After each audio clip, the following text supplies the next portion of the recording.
Nuestro bendito y hermoso país que nos queda. Y estamos al aire. Bienvenida, Barbie. Buenas tardes. ¿Cómo te va? Hola, Coquito. ¿Cómo va? ¿Cómo va? Estamos al aire. Lo tenemos a Juan Grabois del otro lado de la línea, que amablemente nos atendió en su abultada agenda, sobre todo en este día. Hola, Juan. Buenas tardes. ¿Cómo te va? Buenas tardes. Feliz Navidad. Bueno, Nacho, rico y querido compañero Sí. de usted, me insistió mucho, así que perseveró y acá estamos. Escúchame, Pero bueno, no, con mucho gusto. Yo si no atiendo es porque estoy pasado de quilombo. escúchame. Pero me encanta hablar con ustedes. Ante todo quería preguntarte cómo está tu viejo después de la agresión esa, por una cuestión humanitaria nada más, y Mi porque viejo fue está muy horrible. bien. Mi viejo es un viejo lobo de mar, así que no va a ser ni la primera. Bueno, está bien. Bien. Está bien. Bueno, pues eso es horrible bajo cualquier punto de vista, pero vos tenés un poco más de cancha. Incluso ya hiciste procesar a alguien que te amenazó. Justamente hoy salió el procesamiento, ¿no? De alguien que... Nosotros estamos con la línea Bullrich, que es el que las hace las paga. Es decir, y las paga en plata. Claro. En este caso, este no solamente está procesado, sino que tiene un embargo de 600.000 pesos, y tenemos como 10 ya por daños y perjuicios derivados de calumnia e injurias, amenazas, hostigamiento, etcétera. No le vamos a dejar pasar una a nadie, porque, como también dice mi ley, Ahí se cortó. Sí. ¿Hola? Uy, dijo mi ley y se cortó. Me agarro un huevo ahora cada vez que digan... se exceden de lo que es la libertad de expresión, de lo que es una puteada, una chicana, Sí. Incluso una mentira, que bueno, hasta ahí va y pasa. Y van para las amenazas, para la fake news, para la difamación, para la falsa imputación de un delito. Nosotros especializamos un grupo de abogados y lo vamos a empezar a hacer en todo el país. Ahí y le tocamos la víscera más sensible, que es el bolsillo. Y bueno, va a ser nuestra política de acá en más, porque si no, acá es el Far West, ¿viste?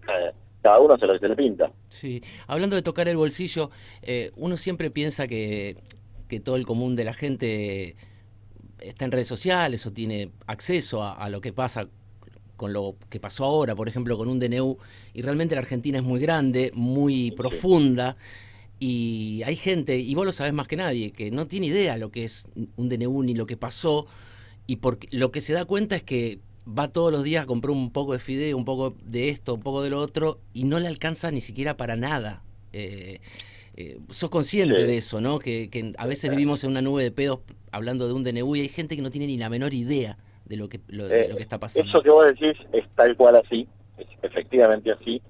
En este caso particular tiene una complejidad, que es, a ver, la medida de impacto directo en la vida cotidiana de la gente, que ya venía mal del frustrado gobierno Unión por la Patria, que yo integré y me hago cargo, integré la coalición, no el gobierno, pero me hago cargo de lo que me toca, que fue un fracaso, ya venía mal. Ahora, con la devaluación del 115%, que es la principal medida de destrucción de la capacidad de compra del pueblo, es decir, le clavaron un 30% mensual a una inflación que ya venía con el 10% mensual. Entonces, efectivamente, el principal problema y el de impacto más directo en el bolsillo de las clases populares es que cada mes va a encontrar aumentos del 30, 40, 50% en los productos de primera necesidad y no va a tener un aumento ni de salario, ni de ingresos, ni de las changas del 40, 30 o 50% según el producto del que estemos hablando. O sea que va a haber un empobrecimiento muy fuerte durante los próximos meses que va a haber que combatir con mucha solidaridad porque hay gente que no va a poder comer. Digamos, ¿no? Este es el principal dato, y a la clase media que hace un esfuerzo para mandar a los pibes a un cole con cuota o que tiene una prepaga o algo por el estilo, también esto le va a pegar muy, muy fuerte. Ese es efectivamente el problema de la realidad cotidiana de la gente, y es en donde hay que poner el eje. Pero en este caso y en este momento particular, aunque parezca elitista y exquisito ponerse a hablar de la constitucionalidad de un decreto o de la delegación de facultades del Poder Legislativo al Ejecutivo, o sea que parece que estamos hablando en chino y para un grupo de abogados y entendidos, en este caso particular, la gravedad que tiene es tal que no se puede obviar, porque estamos pasando de un defectuoso sistema democrático a algo que no es una democracia republicana, representativa y federal, es decir, no es constitucional, no es legal. Se está actuando al margen de la ley desde el Estado.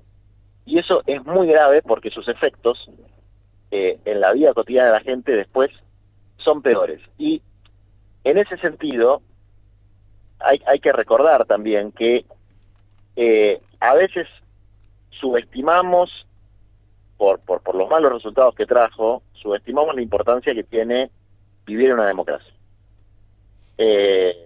Y los que queremos seguir viviendo en una democracia mejor, en una democracia que no sea neoliberal, en una democracia que no sea meramente formal, pero en una democracia al fin, no podemos permitir que se barra con las normas básicas de la democracia, porque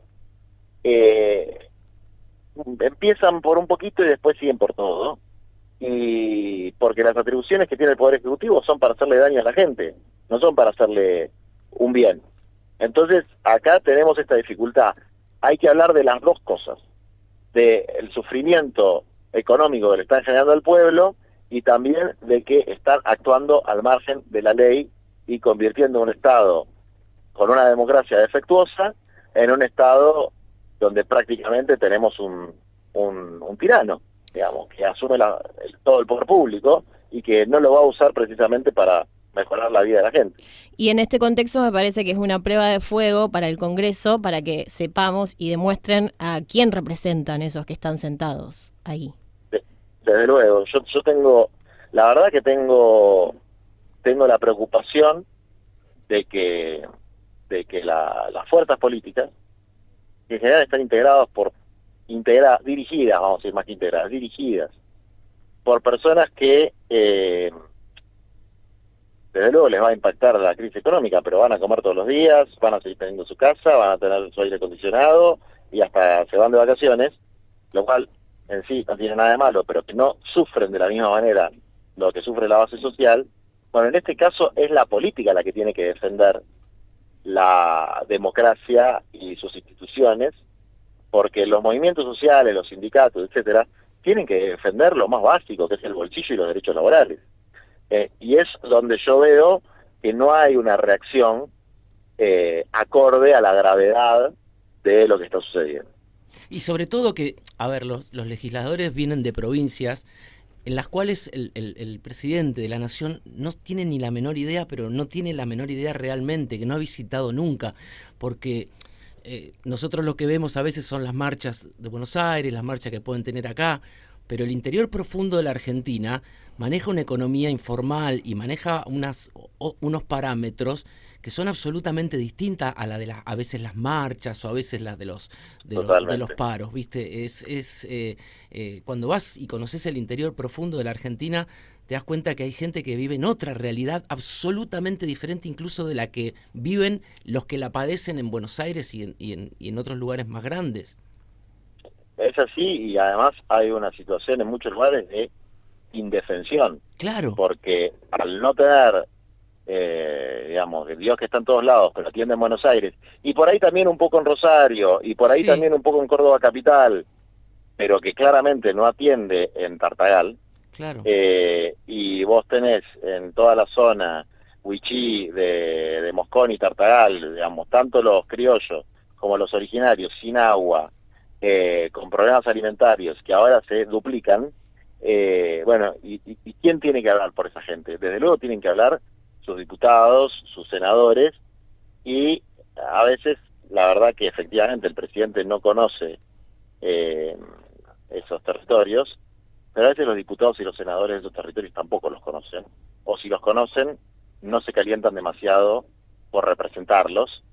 Entonces, bueno, ahí es donde yo veo que tenemos un talón de Aquiles que a veces los compañeros se enojan, pero digo, la política no está a la altura, la posición política no está a la altura para mí de la gravedad de la situación, y si nosotros tenemos el presidente del principal partido opositor, que es el PJ, abriendo una cuenta bancaria en España, mientras cambio rotundo en sentido negativo para nuestro pueblo. Y al candidato a presidente de Unión por la Patria,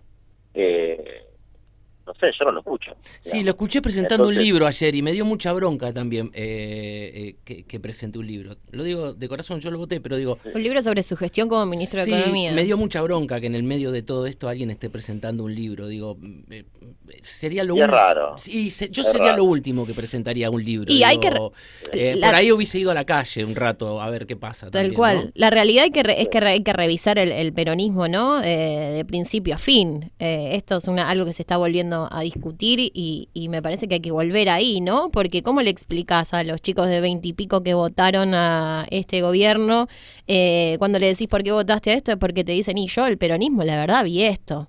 Y sí, y tienen razón. Eso sí. Y todos los que militamos, digamos, yo después de que perdí la interna, Sí. no creía no creía a la gente de masa que yo lo iba a apoyar y a militar, y lo apoyé y lo milité porque pensaba que era lo mejor para el país, pienso que hubiese sido mejor Sí. para el país, pero desde luego que, y pienso que es una fuerza que tiene que estar adentro de la coalición o del Frente Nacional Popular, pero a mí no me representa, digamos, o sea, o por lo menos no me representa cabalmente. Entonces, era una situación del mal menor, y era una situación en la que por ahí Massa en un eventual gobierno, reconociendo de que no era patrimonio personal el electorado, hiciera una política que sintetizara más el conjunto. Bueno, se perdió, ¿no? Ahora, se perdió. Pero vos seguís siendo el presidente del segundo partido más grande de la coalición, que es el Frente Renovador. Sí. Alberto sigue siendo el presidente del Partido Justicialista. ¿Y dónde están? Digamos, y la lista puede seguir. Ahora, esto es una crítica y una autocrítica, porque yo me hago cargo de la parte que me toca, de que fracasamos como gobierno y como proyecto político, lo que fue el Frente de Todos, que también hay que hacerla al mismo tiempo que combatimos un proceso de deshumanización que es mucho más grave que un gobierno fallido.